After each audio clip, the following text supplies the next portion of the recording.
It was one of those calm, sunlit Saturday mornings where everything seemed perfect. The kind of morning where the air smelled fresh, the breeze was soft, and the world felt peaceful. The man stood in his front yard, trimming his wooden fence with careful hands, enjoying the quiet rhythm of his work. The birds chirped across the rooftops, and somewhere down the street, a lawnmower hummed lazily. His neighborhood had always been a peaceful one. Neat houses, trimmed lawns, and quiet people who mostly kept to themselves. But in this neat little paradise lived one woman who believed she ruled it. Karen, the HOA head, who had a rule for everything and a complaint for everyone. She lived 3 houses down, always watching, always finding something wrong. The man had learned to ignore her over the years, focusing instead on his home and his family. His fence was his pride, a simple, strong wooden design that gave his home character. He'd built it himself after getting every city permit, every approval, and even an HOA signature years ago. It stood as a symbol of effort and peace. But peace never lasted long where Karen lived. That morning, as he wiped the sweat from his forehead and admired the fence, the sound of birds was suddenly drowned by the distant roar of an engine. It came fast, loud, and wrong. He looked up, confused, just in time to hear the screech of tires ripping through the silence. Then it happened. A silver sports car shot around the corner, swerving wildly. The tires screamed, rubber burning against asphalt. The man barely had time to react before the car jumped the curb and slammed straight into his fence. Wood cracked like thunder, splinters flew into the air, and a heavy silence followed, broken only by the hiss of the car's radiator and the faint sound of someone groaning inside. He dropped his trimmer and sprinted toward the wreck, heart pounding. His fence, his hard work, was in pieces, torn apart by the impact. The silver car sat at an awkward angle, its hood crumpled, smoke drifting from beneath it. He reached the driver's side just as the door opened. A teenage boy stumbled out, face pale, eyes wide with shock. "Are you hurt?" the man asked quickly. The boy shook his head, mumbling something under his breath. Before the man could say more, a familiar voice screamed from across the street. "You!" It was Karen, storming toward them in her bathrobe and slippers, her hair wild, her phone already in her hand. "What have you done?" she yelled. The man blinked, pointing at the wreck. "What I've done? Your son just crashed into my fence." "Because of your illegal fence," she shouted, pointing dramatically at the broken wood. "You built it too close to the road. He could have been killed." The man stared at her in disbelief. "Are you serious right now?" He was speeding through the neighborhood. "Don't you dare talk to me like that," she snapped, stepping between him and her trembling son. "You're the one who's going to pay for this. My son's car is destroyed, his arm could be broken, and it's all because you didn't follow HOA rules." The man's jaw tightened. "Your son lost control. My fence was on my property." "Oh, we'll see about that," she said, smirking. "The HOA has strict distance limits, and I know for a fact you never got permission to build this close to the street." "I got every permit I needed," he said, trying to stay calm. "City approved. HOA signed off years ago. I even have the paperwork." "Then show it to the cops," she sneered. "Because I'm calling them. You're going to pay for the damages." She turned to her son, who was now pretending to limp. "Don't worry, baby, we'll get justice." "Justice?" the man said quietly, glancing at the mess. "He destroyed my fence." "You'll replace it," Karen snapped. "And you'll apologize for endangering my child." The man almost laughed at the absurdity but stopped himself. "Fine," he said, pulling his phone from his pocket. "Let's call the police. I'm sure they'll love to see what really happened." "Good," Karen said smugly. "They'll see you built this without approval." "Actually," he replied, his tone turning cold, "they'll see this." He opened his home security app, switching to the live feed from his outdoor cameras.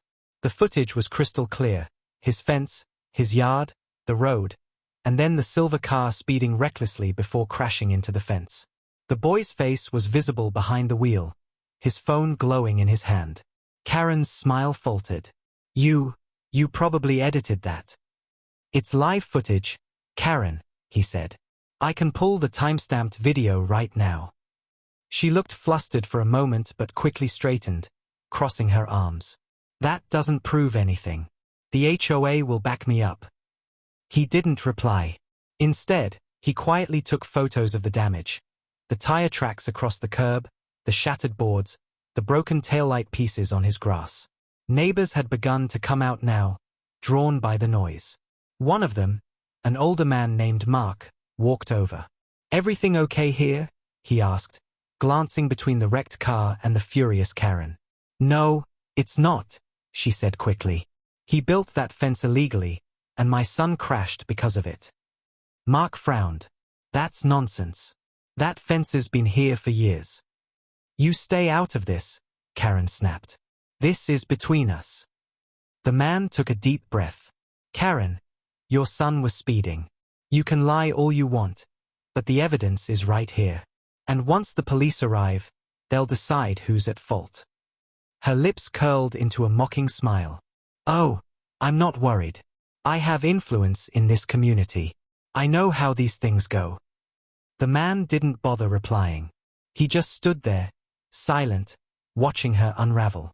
When the sound of sirens approached, Karen straightened her robe, smoothing her hair. "Good," she said proudly. "Now we'll see who's really in trouble." The police car pulled up, lights flashing gently. 2 officers stepped out, surveying the scene. "What happened here?" one asked. Karen immediately pointed at the man.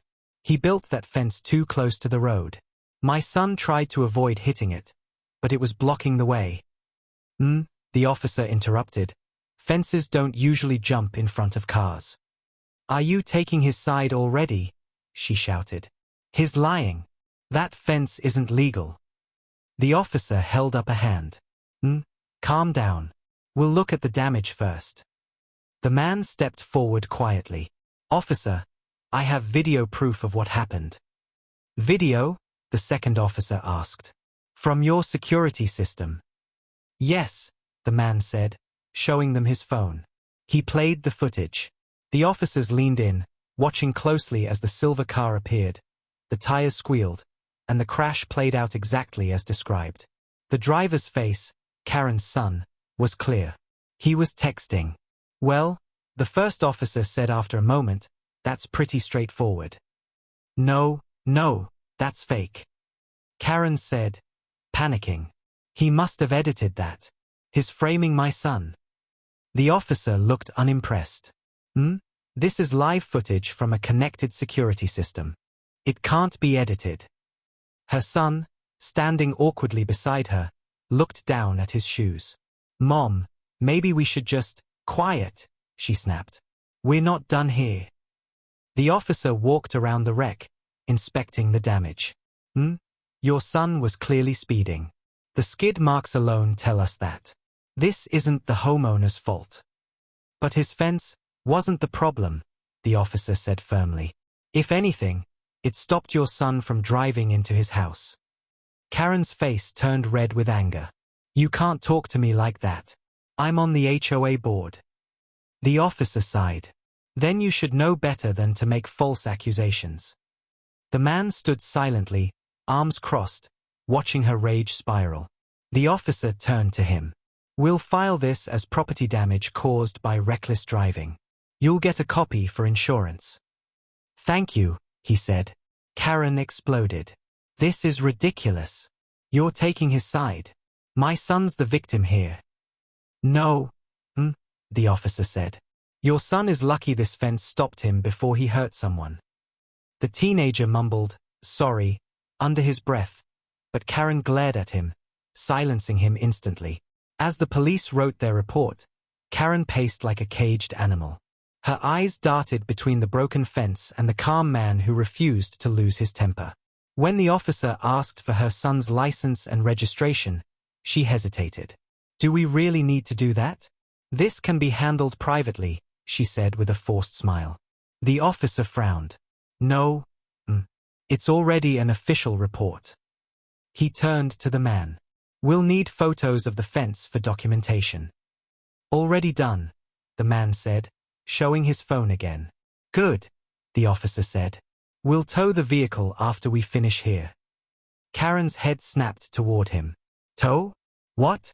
No, that's not necessary. The officer replied firmly. The car is not drivable and it's part of the incident record. Standard procedure. She opened her mouth to protest again but stopped when the officer raised an eyebrow. The man said nothing, watching as they finished the paperwork. Finally, the tow truck arrived, hooking up the crumpled silver car. Karen stood there, shaking her head as if refusing to accept reality. This isn't over, she hissed quietly. You'll regret this. The man looked at her calmly. Maybe, but at least I won't be the one lying. As the truck pulled away, the wrecked car disappearing down the street, the man turned back toward his destroyed fence. It was just wood and nails, but to him, it symbolized something bigger. Some people only learn the hard way that the truth doesn't bend for them. Karen didn't know it yet, but the real story was only just beginning. The morning after the crash, the neighborhood buzzed with quiet gossip, the kind of whispers that slipped through open windows and across lawns. The man could feel the eyes on him as he repaired the broken parts of his fence, his movements calm and steady despite everything that had happened. Across the street, Karen's curtains twitched every few minutes, her face occasionally appearing in the narrow gap as she watched him rebuild the very thing her son had destroyed. The previous day's chaos had turned into a storm of rumors. Some neighbors had seen the crash, others had only heard the noise, but all of them had heard Karen shouting about how it was his fault.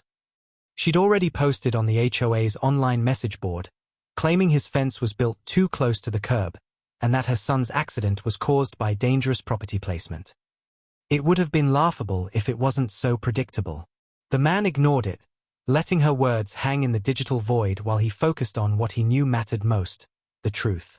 Around noon, as he wiped sweat from his brow, a familiar voice cut through the still air.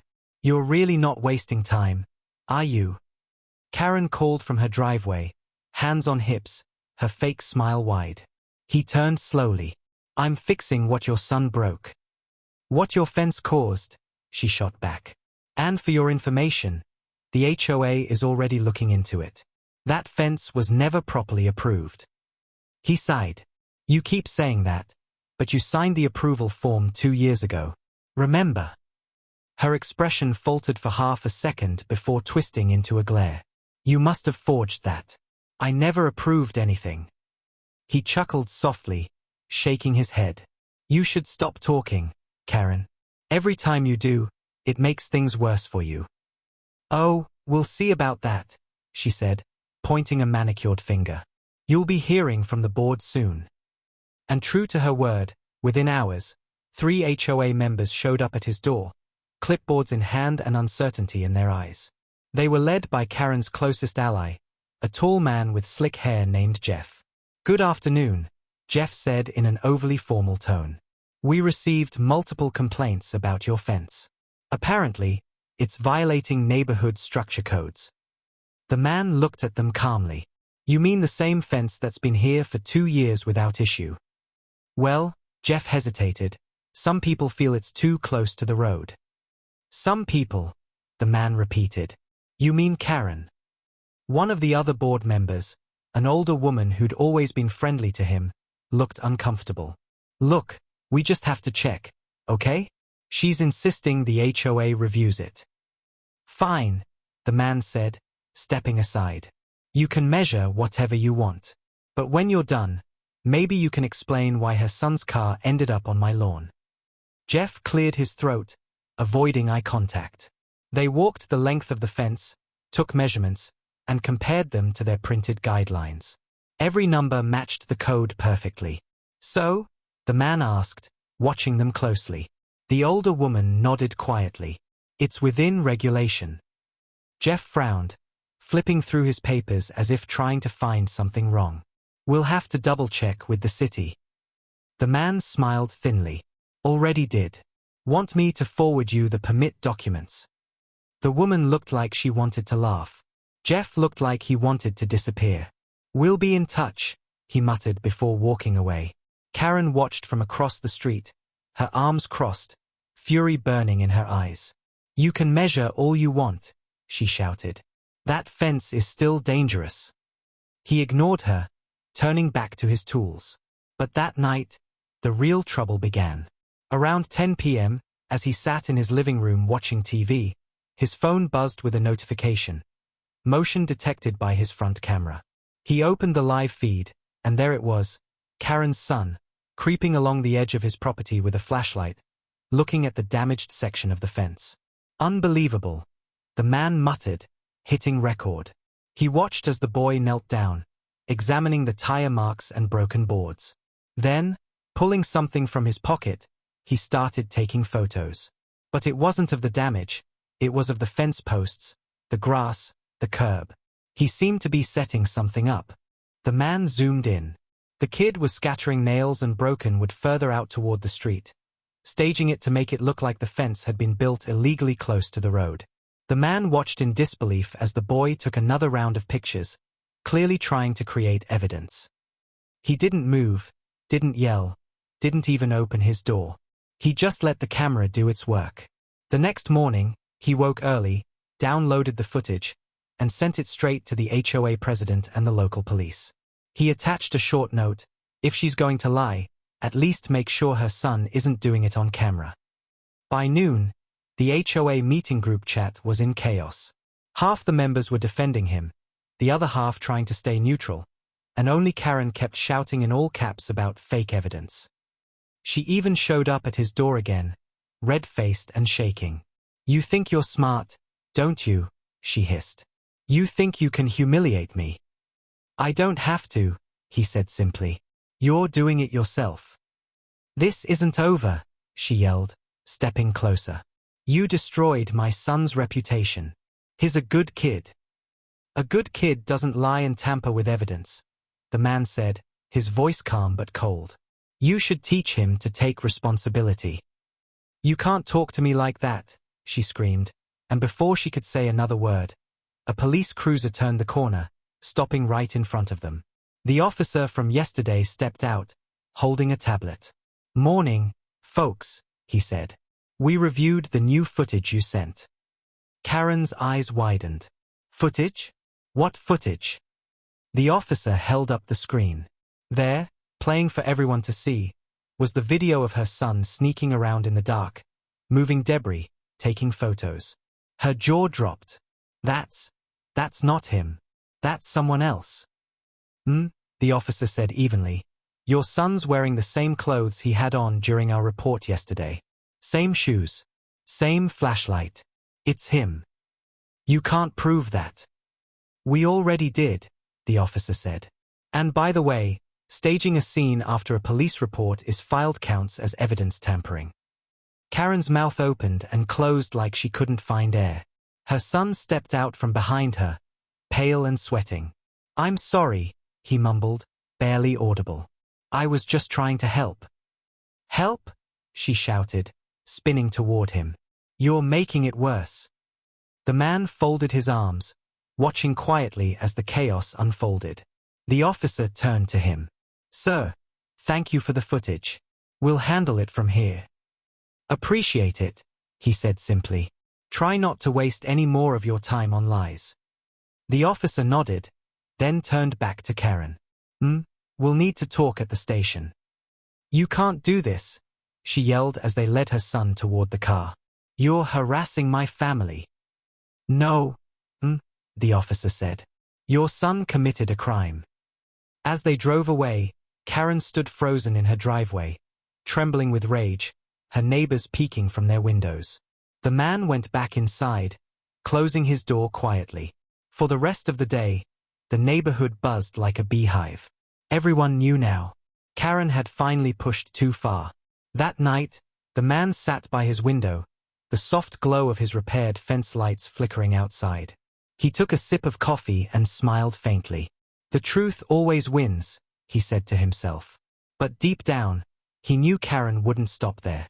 She was wounded, humiliated, and desperate people always came back for one last fight. By the next morning, the neighborhood had turned into a quiet battlefield of whispers, fake smiles, and hidden tension. Everyone knew what had happened. The footage, the police visit, Karen's son caught red-handed tampering with evidence. But no one dared to talk about it openly, not while Karen still lived there. Her house looked the same from the outside, but inside, it was a storm. Curtains closed, phones ringing non-stop, her voice carrying through thin walls as she argued with lawyers, the HOA, and anyone willing to listen to her side of the story. Across the street, the man watched from his porch, sipping coffee calmly, the rebuilt section of his fence standing tall behind him. His phone buzzed with messages from neighbors offering quiet support. "You did the right thing," one text said. Finally someone stood up to her. But he didn't care about attention or praise. He just wanted peace. Peace, however, was the one thing Karen couldn't live with. That afternoon, as the sun climbed high and the streets shimmered in heat, she stepped out of her house wearing sunglasses and a forced smile. She looked around, seeing curtains twitching, knowing everyone was watching. "Morning," she called out cheerfully, her tone fake and sharp. No one replied. She gritted her teeth and walked toward the man's house, heels clicking angrily against the driveway. "We need to talk," she said, her voice low but firm. He didn't look up right away, finishing his coffee first. "About what?" "About this mess you've caused," she said. "My son is traumatized, my reputation is ruined, and the HOA is acting like I'm the villain." He set his cup down slowly. "You mean because of the truth?" "Because of your video," she snapped. "You had no right to record us like that." He raised an eyebrow. "It's my property. My cameras. You came onto my land. Twice." "You're twisting everything," she said, her voice shaking now. "You think everyone's on your side, but this neighborhood knows who I am. I built this community." He smiled faintly. "Then maybe it's time you stopped trying to own it." Her lips trembled. "You'll regret this," she whispered before spinning around and storming off. Later that day, the HOA called for an emergency review meeting, and the man knew immediately who had demanded it. By 6 in the evening, the small community hall was full, dozens of neighbors sitting on folding chairs, murmuring quietly.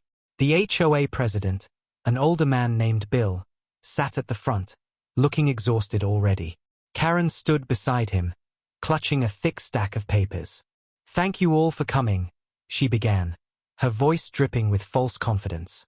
"I called this meeting because there's been a serious violation of neighborhood rules and safety standards.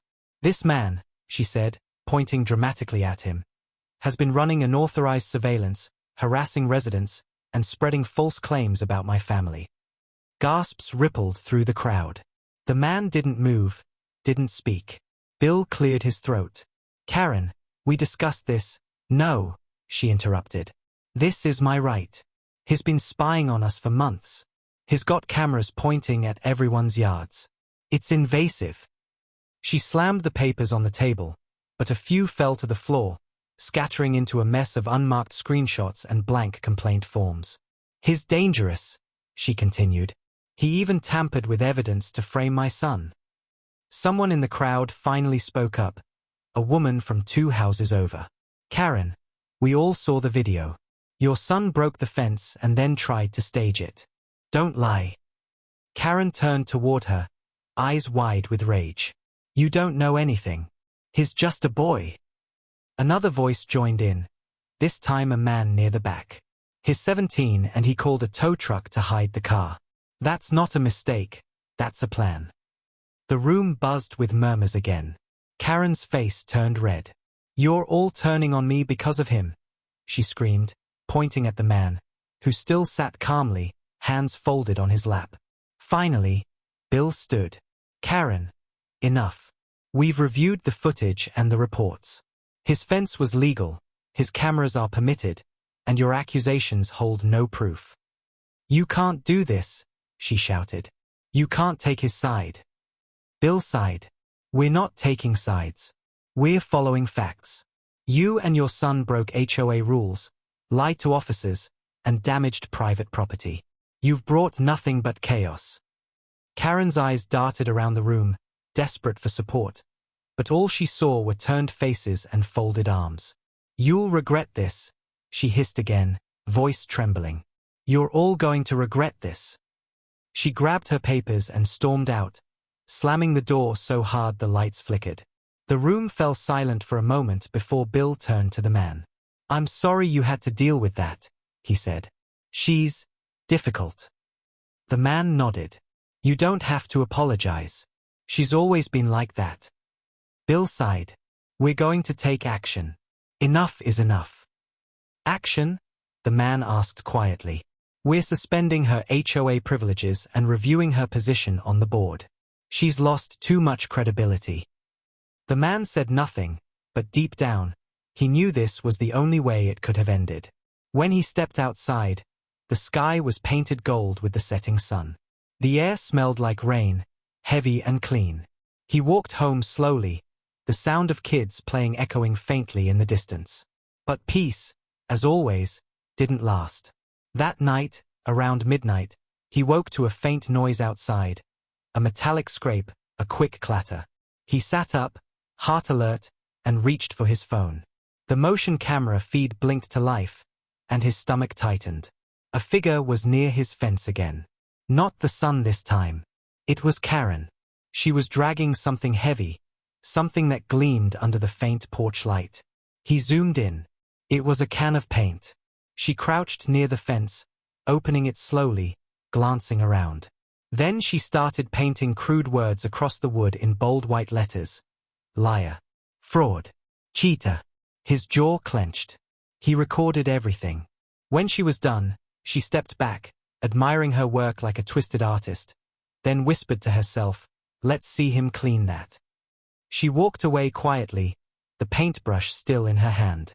He didn't move until she disappeared inside her house. The next morning, the entire neighborhood saw it. People stopped in the street, staring at the words scrawled across his fence. But before Karen could even come outside to see the reaction, the police were back.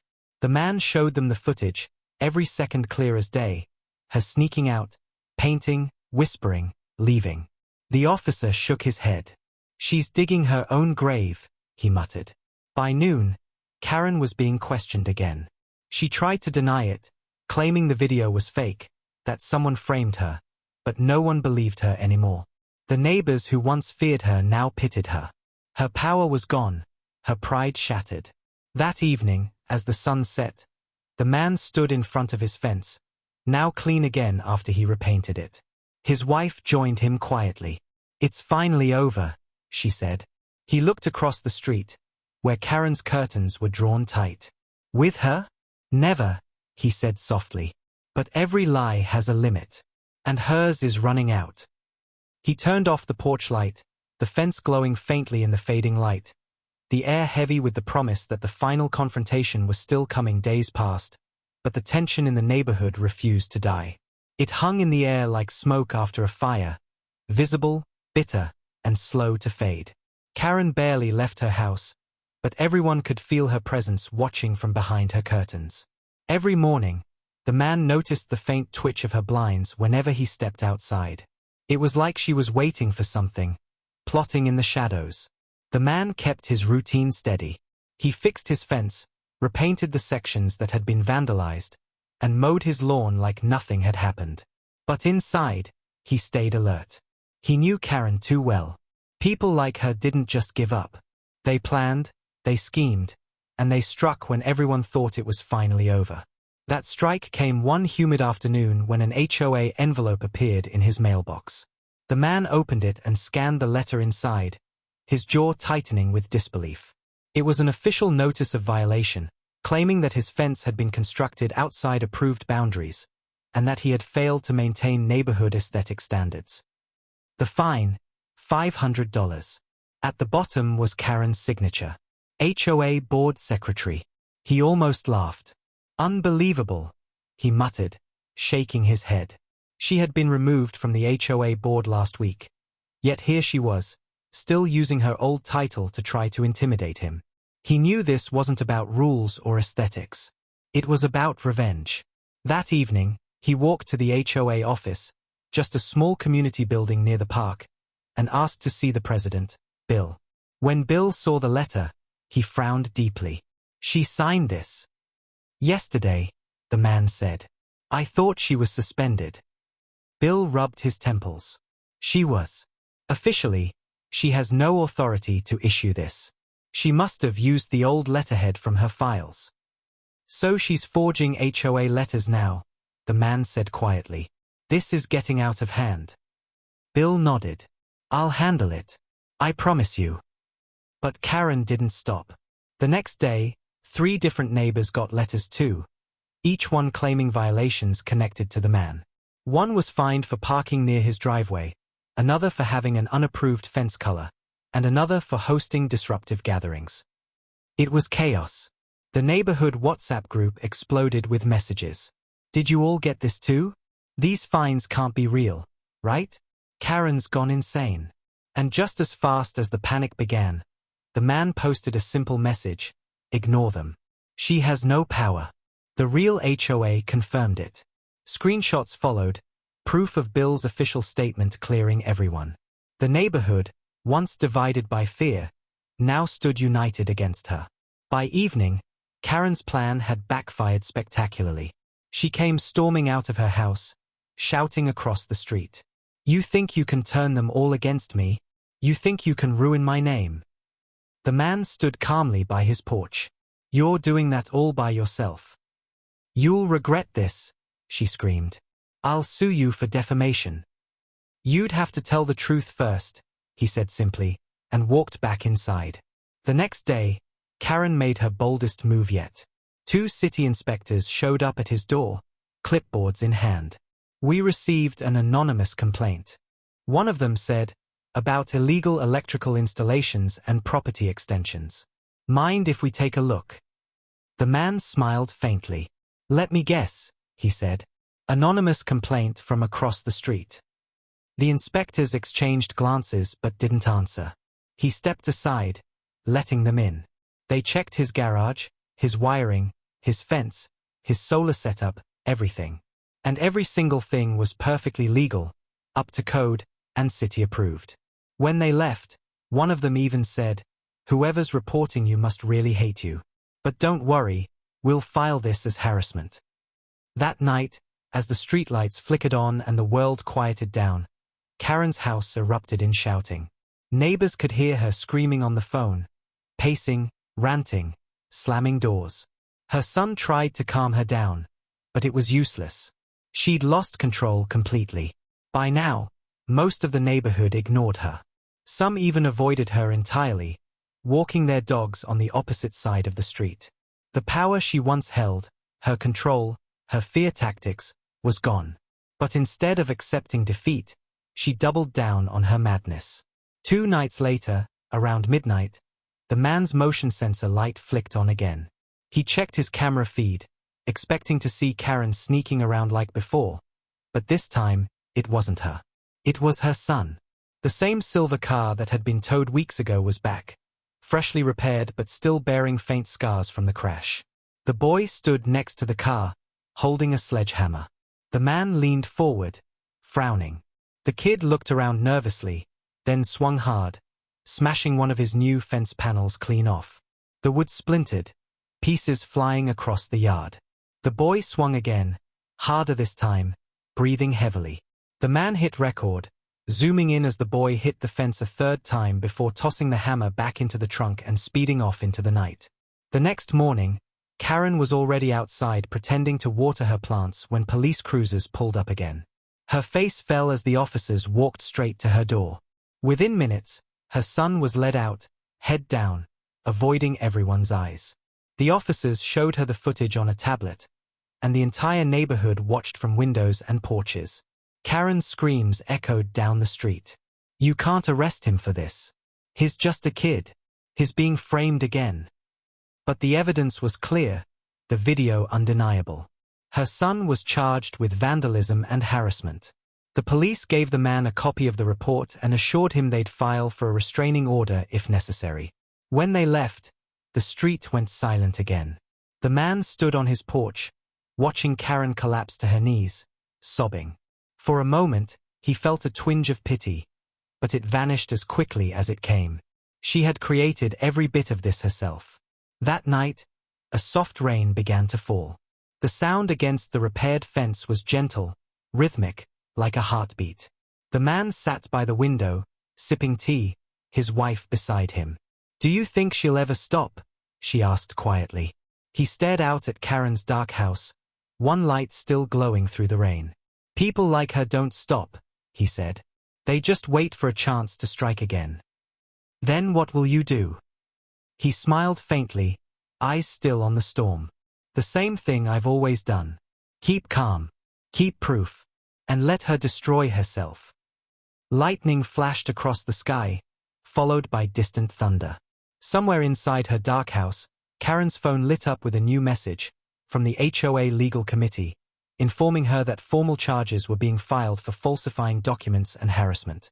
The man didn't know it yet, but this was the moment her downfall truly began.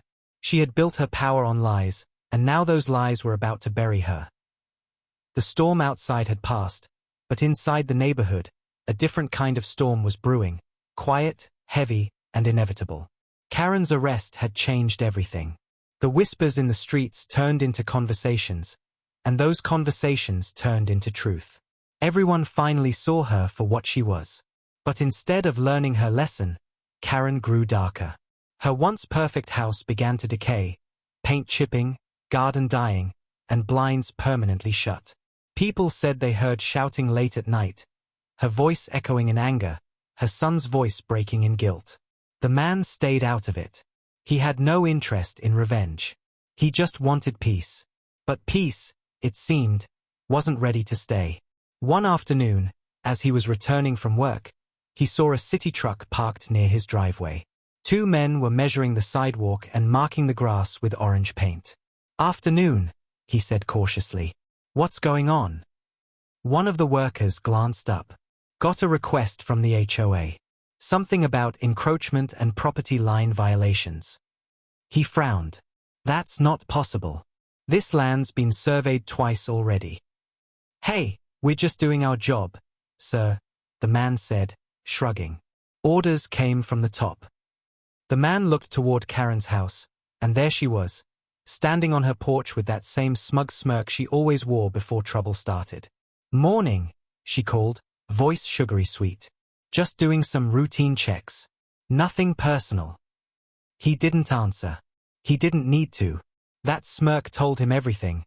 She'd somehow found a loophole, a way to keep attacking through technicalities.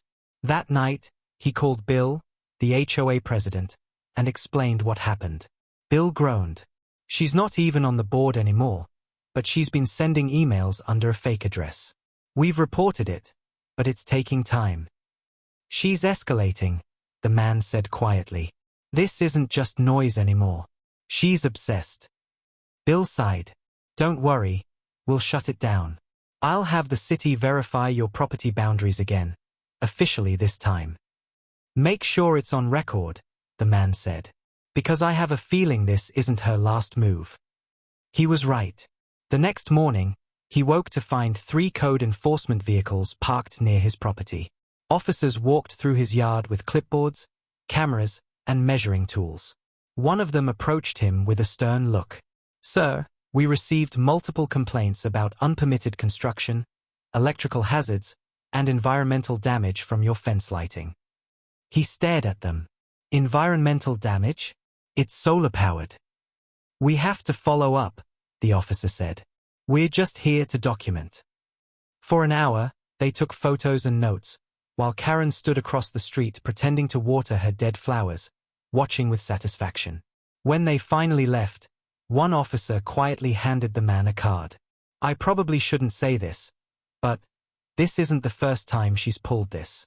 She's filed half a dozen fake reports around town under different names. You might want to consider a restraining order." "Already on it," the man said, pocketing the card. Later that afternoon, Bill called back. "You won't believe this," he said, sounding exhausted. "We traced the emails and complaint forms. She's been impersonating board members using fake signatures, mine included." "So she's committing fraud now," the man replied. "Yes," Bill said. "And we're done playing nice. The HOA's legal team is filing for criminal charges tomorrow. She won't be able to set foot at a meeting again." "Good," the man said softly. Because she's been treating this neighborhood like her personal kingdom for too long. By evening, the news had spread. For the first time, the entire neighborhood was united, not against him, but against her. Someone even printed flyers with bold letters, "Stop Karen's harassment. Protect our community."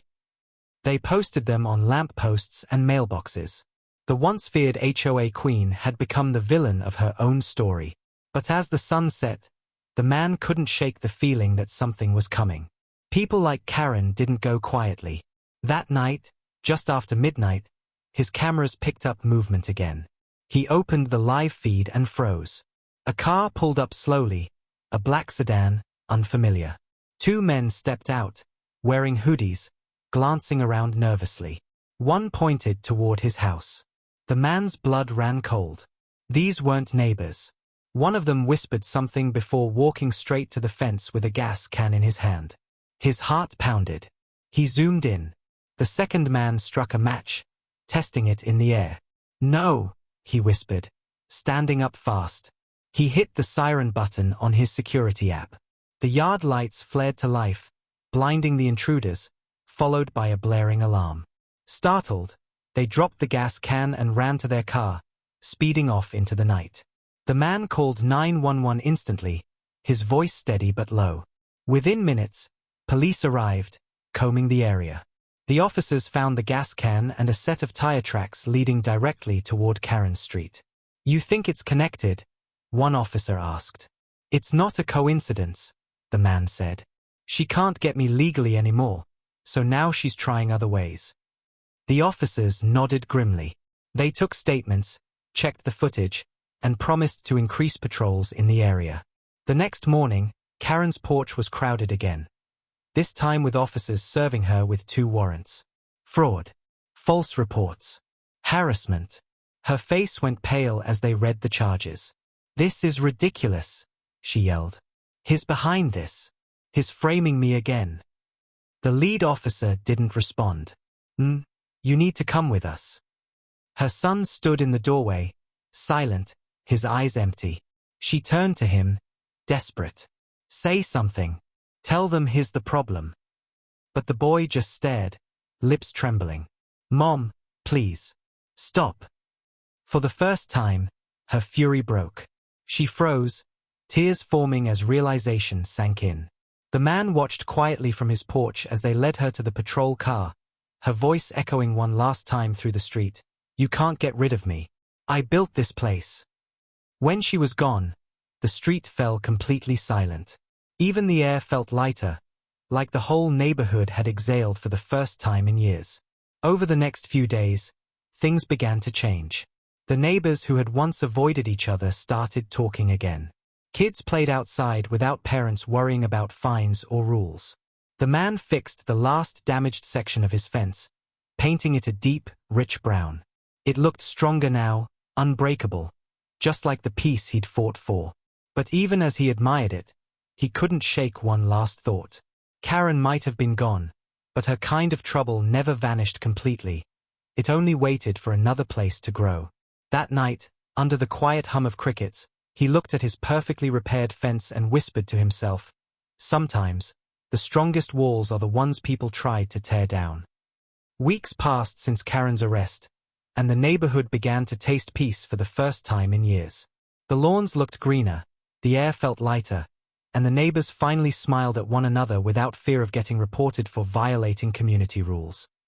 The man woke each morning to the sound of birds instead of shouting, and for the first time in a long while, he believed it might really be over. But peace, in his experience, never lasted long where Karen had once ruled. Her house across the street now stood empty, blinds drawn, a for sale sign swaying gently in the wind. Most people thought she was gone for good, but the man didn't trust appearances. He'd learned that silence often came before the next storm. One evening, as he was cleaning up his garage, his phone buzzed with a message from Bill, the HOA president. "Need to talk. Urgent." Something came up. The man called immediately. Bill's voice was tense. "You're not going to believe this, but Karen's filed an appeal." The man froze. "An appeal? She's facing fraud and harassment charges." Yeah, I know. But she's trying to overturn the HOA's decision to remove her, Bill said. She's claiming she was wrongfully expelled and that you manipulated the board. The man almost laughed. Manipulated? I've barely spoken at any meetings. I know, Bill said, but she's persistent. She sent a 20-page document filled with accusations. Photos, letters, even witness statements. Witness statements. Fake, obviously, Bill said. 2 names don't even exist in our directory. The man sighed. So what happens now? We have to hold a formal review, Bill said reluctantly. Legally, we have to read her appeal before rejecting it. The man rubbed his temples. So, one more meeting. One last meeting, Bill said firmly. After this, it's over. The next week, the HOA meeting was scheduled at the community center. Word spread fast, and by the evening, nearly every homeowner showed up. People weren't there for policy. They were there to watch the show. The man arrived early, calm as always, while Bill sat at the front flipping through the appeal documents. Karen wasn't there yet, but everyone knew she would be. Right at 7 sharp, the doors burst open, and there she was, dressed neatly, hair done, acting like nothing had ever happened. The room fell silent. Some people whispered, others just stared. She walked down the aisle like she owned the place again, chin high, eyes locked on the man sitting quietly in the corner. Evening, everyone, she said smoothly, her voice echoing. I'm glad to see so many concerned citizens here tonight. Bill cleared his throat. Karen, let's keep this civil. You're here to present your appeal, nothing else. Of course, she said sweetly, unfolding her papers. I simply want to correct some serious lies that have been spread about me and my family. She began reading aloud, wild claims about harassment, defamation, tampering, and conspiracies. Every sentence painted her as the victim, a misunderstood leader targeted by a cruel neighbor. The crowd listened quietly at first, but as she went on, murmurs began to spread. This is nonsense. Someone whispered. Another said, she's lost it. Karen's voice grew louder, desperate. He used his influence. He manipulated the police, the HOA, even the city inspectors. And I have proof. She held up a USB drive dramatically. Video proof. The room went quiet. Even Bill looked surprised. The man raised an eyebrow but didn't speak. Karen walked to the front and plugged the USB into the projector. The screen flickered to life. Watch this, she said proudly. This will expose everything. The video began playing, a shaky recording of the man's house, filmed from across the street. The camera zoomed in on him fixing his fence, installing cameras, talking to neighbors. Karen's voice narrated from behind the camera. See how he watches everyone? How he spies and records without permission. But then the footage suddenly cut to another clip, grainy, night vision footage clearly taken from her son's phone. It showed her whispering angrily outside her house, telling him to make it look worse before the police arrived after the crash. The crowd gasped. She froze, realizing too late what had happened. That's not the right file, she stammered, rushing to unplug the USB, but Bill stopped her. Wait, he said firmly. Keep it playing. The video continued, showing her walking around the wreckage of her son's car, telling him, if anyone asks, say the fence was illegal. We'll win this. The sound was clear, undeniable. Karen's face turned ghost white. The audience erupted in murmurs. Bill shut the projector off, his voice calm but sharp. Karen, you just showed everyone your own confession. She stepped back, shaking her head. No, that's fake. Someone edited that. But the man stood up slowly, his tone quiet and steady. You said that same thing about every video, every photo, every piece of truth. But the thing about lies, Karen, they eventually trip over each other. She turned toward him, eyes full of hatred. You ruined me. No, he said softly. You did that yourself. The meeting ended in chaos. Karen tried to argue, but no one listened. The HOA voted unanimously to permanently ban her from any involvement in the community. The police, already present for security, quietly took her aside after the meeting ended. There were new charges now, violating a restraining order, harassment, and evidence tampering. As they led her out, she shouted, "You can't silence me. You'll all regret this." Her voice echoed down the hall, fading as the door shut behind her. The man stood there for a long moment, staring at the empty door. It was finally over. The weight that had hung over the neighborhood for years was gone. The following weeks were calm. No letters, no fake fines, no shouting across driveways.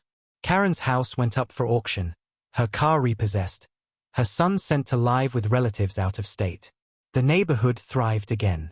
Barbecues returned, children laughed freely, and for the first time, everyone felt like a community again.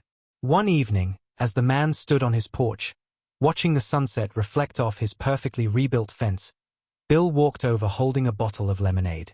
"You know," Bill said, "I can't believe how much quieter it is now."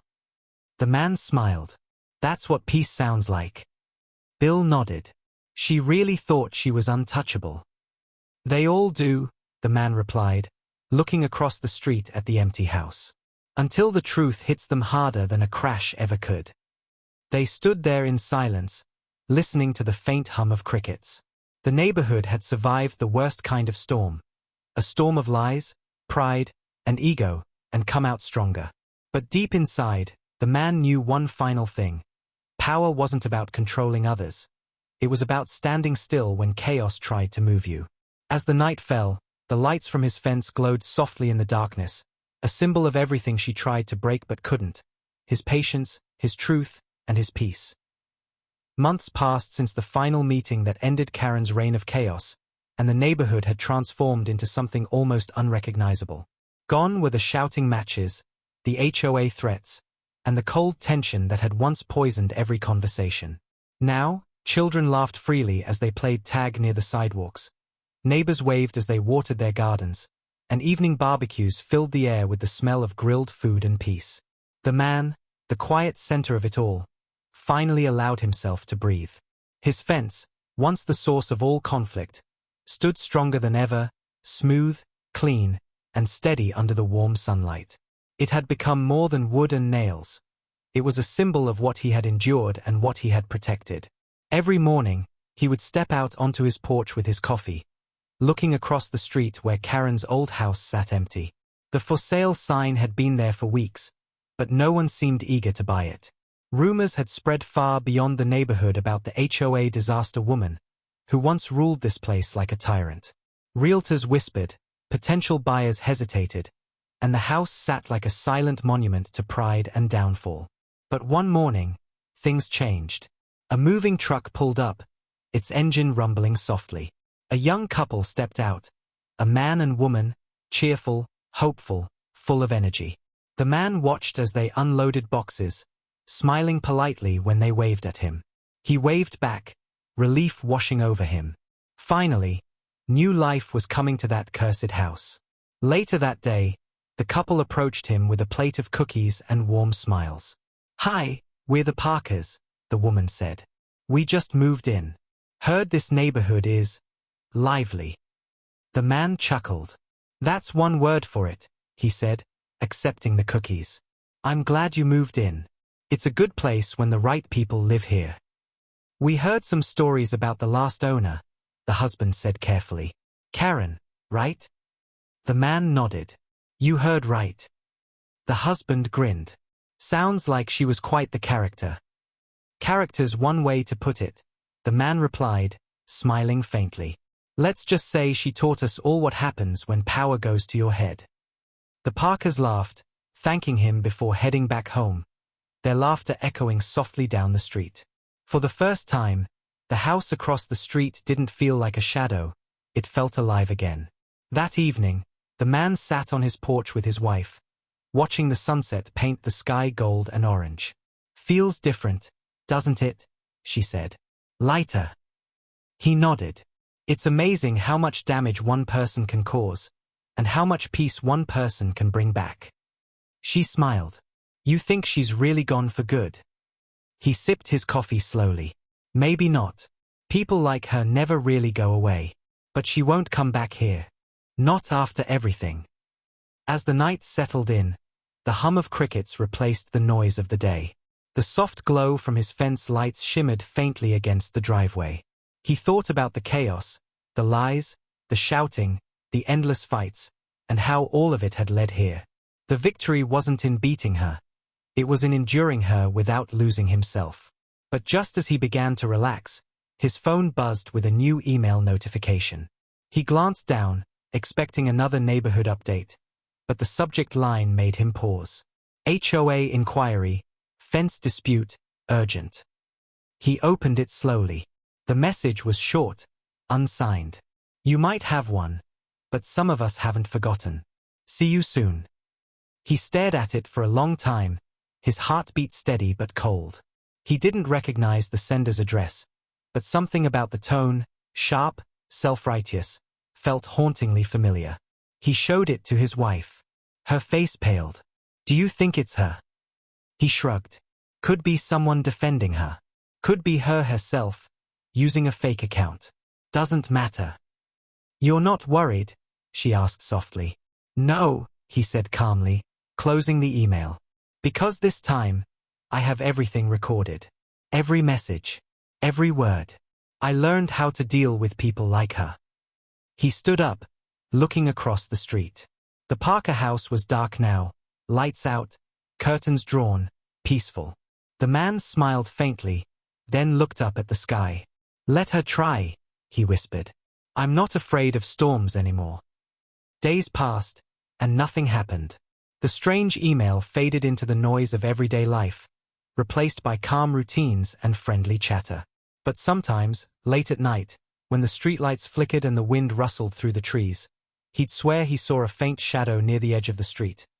A figure standing where the crash had once happened, watching silently before fading into the dark. Whether it was real or just his mind replaying old ghosts, he didn't know. But what he did know was this. Peace wasn't the absence of trouble. It was the strength to face it again and again without losing yourself. And he had that strength now. As another sunrise touched his fence with golden light, the man smiled quietly.